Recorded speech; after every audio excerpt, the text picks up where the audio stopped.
All right, Dad, if you can give me like a snap or a clap or something, I'll line up the video then with the audio. Do it where I can see your hands in the camera. Welcome back to another episode with the 1970s Formula One race mechanic and my dad, Tony Connor. Last time we learned that my dad started his racing career by picking up a hitchhiker named Bruce McLaren.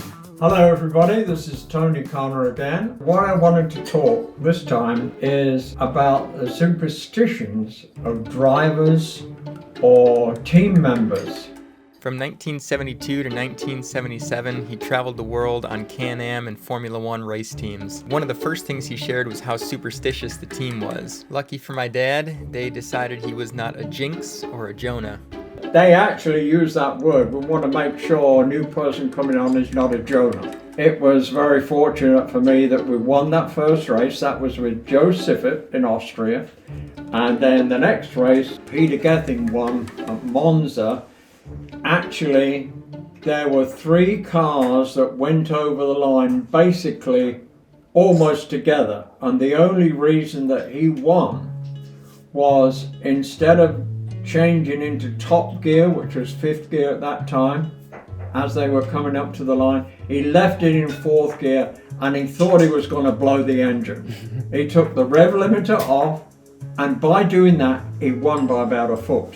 At BRM, we had 2 of the drivers. One was Jean-Pierre Beltoise and the other was Pedro Rodriguez. Jean-Pierre Beltoise won 1 race at Monte Carlo in the rain. That was just awesome. But ever since then, ask him, how is the seat, for instance? How is the seat? He said, I want the seat to be just the same as it was in Monte Carlo. When they win, everything was perfect. Pedro, for instance, he had won a race and the engine number was 007, like Bond. James Bond. All the engines were numbered in numerical order, and we had about 13 or 14 engines. In practice and qualifying, over 2 days, we would basically use 1 engine. Then the night before the race, change the engine for another one, a reconditioned engine. They would do around 500 miles. When we'd be changing engines the night before the race, Pedro would come and say, what engine are you putting in? 007, Pedro. Oh, good, okay.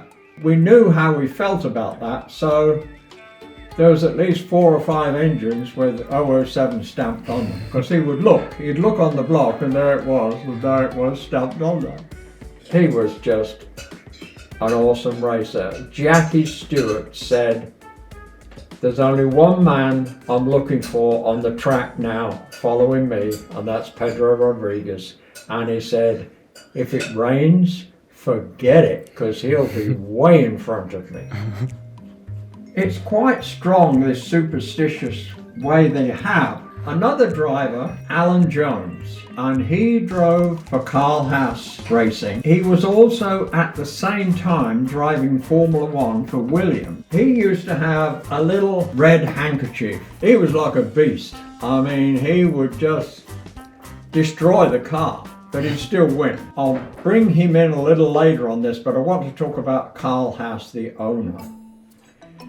Carl was very superstitious. If a practice day ended up being on Friday the 13th, he didn't want to run. Even if the other cars run, we didn't want to run at all. And I remember one time we were on the starting grid. I was going around the front and I'd got the tire pressure gauge with me and I just checked, and Carl said, what's the pressure, Tony? It's 12 pounds, Carl. How good is the gauge? It's about a pound. So in actual fact, it could be 13 pounds. Now, Carl, no, this is the gauge. The tyre knows. He knows it's 13. Come on, you've got to give me a pound. I said, what do you mean? I want you to bring it down 1 pound. so I said, okay.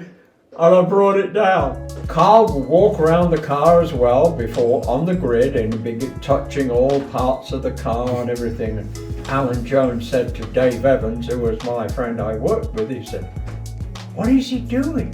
He's actually blessing the car. Oh, really? So Dave said to him, you know what? We have had no problems at all with the car breaking down whatsoever.